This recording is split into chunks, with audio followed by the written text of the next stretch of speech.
Well, another person who just came home was Ali Zoe Adam, who was the founder, one of the founders of the Zoe Pound. I did his first interview. You seen it all? I didn't see it. Yeah, it's out there. It's funny because as soon as the interview came out, all these other Zoe Pound people start hitting me. It's like, no, he's not the founder. It was really me. And no, he got this part wrong and I want to come in and so forth. So now the whole Zoe Pound situation is like Here's crazy. The thing. I hate to say it. A lot of them that went to jail, came home, nobody knew nothing about it. People have to respect the fact of who people are for whatever reason. Yeah. It's obvious people know who this gentleman is. Right. And when it comes to that world, that's what it is. Right. Are you familiar with the Zoe Pound? Definitely.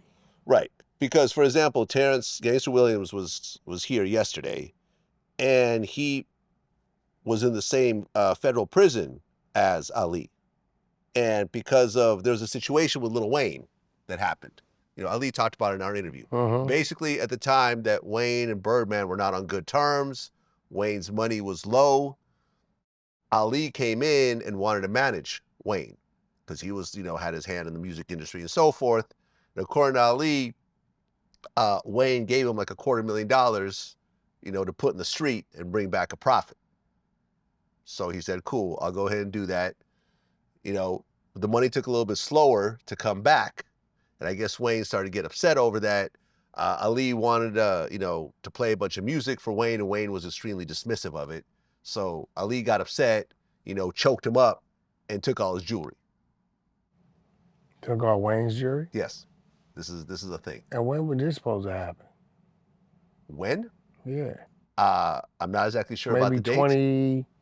But what happened was 15-ish, 16-ish, somewhere around there. Actually, you want to look it up? I can look it up. Hold on. I have dates when it comes to this. So where was the rest of the team when all this happened? Hold on a second. Hold on. You want dates? I'll give you dates. I mean, you saying it's around that time where, you know, him and bro was going through that little thing. Hold on a second. Hold on. 2007. Okay, so so Wayne's team was just not there? I'm not saying he wasn't there, but Zoe Pound was pretty, you know, in Miami, Zoe Pound, you know, maybe the security just didn't want those type of problems on that particular day. So did they get it right? Well, what happened was he took his jewelry and DJ Khaled stepped in to mediate the situation. Wayne got his jewelry back. And then on the song We Taking Over, the remix, Wayne said, yeah, I done squashed the bullshit with Zoe. It's a bakery here just trying to get dough. Shout out to my dreads, my Haitians, and Chicos. And then afterwards, Ali actually brought him back like $320,000 and said, here, this is the money that I told you I'd get. It just took a little longer. And then everything kind of became cool after that. Got you. That's the story. According to Ali, and it seems like the pieces kind of fit together. Got you. You know, I'd also heard, I think Terrence mentioned something like about how Birdman had to get involved and, you know, move around some money, whatever else. But yeah, what had happened was Terrence was locked up in the same facility as Ali, and he approached him. He said I had a bunch of the Haitians around him and everything else like that, but he wasn't approaching him aggressively. He, you know, put his hand out, they shook hands, and, you know, they walked and, you know, they talked about the situation. And what Ali told Terrence was essentially the same story that he told me on, you know, on video. So yeah, that whole situation happened. And there was just a lot of, you know, a lot of craziness around it. Because a lot of people, even me, thought that Macazo was the founder of the Zoe Pound. And he addressed that. Great guy. Yeah, he said Macazo was definitely there, was one of the founders, but Macazo ended up getting double life in the 90s. Right? So he was in prison for a lot of this time. He said after, you know, Macazo got locked up, Ali turned up the whole situation. They were moving thousands of kilos out of Haiti, you know, through the Mediation cartel.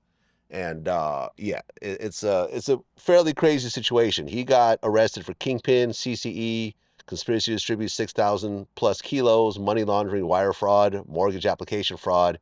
He owned 142 properties. They took them all. Took them all.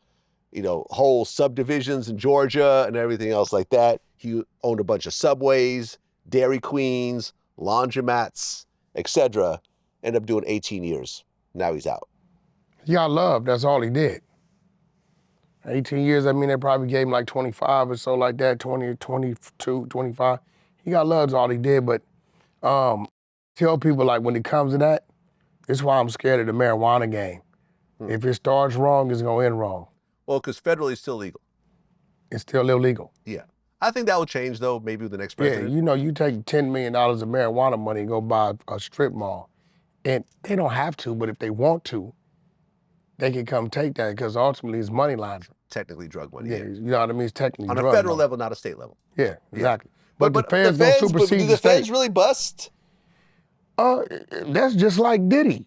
You know, this law, they got him under, been around since 1910. Yeah. You know, they didn't use it on Hugh Hefner, but they wanted to use it on Diddy, right? So they pick and choose when they want to use it. The law is the law. Yeah.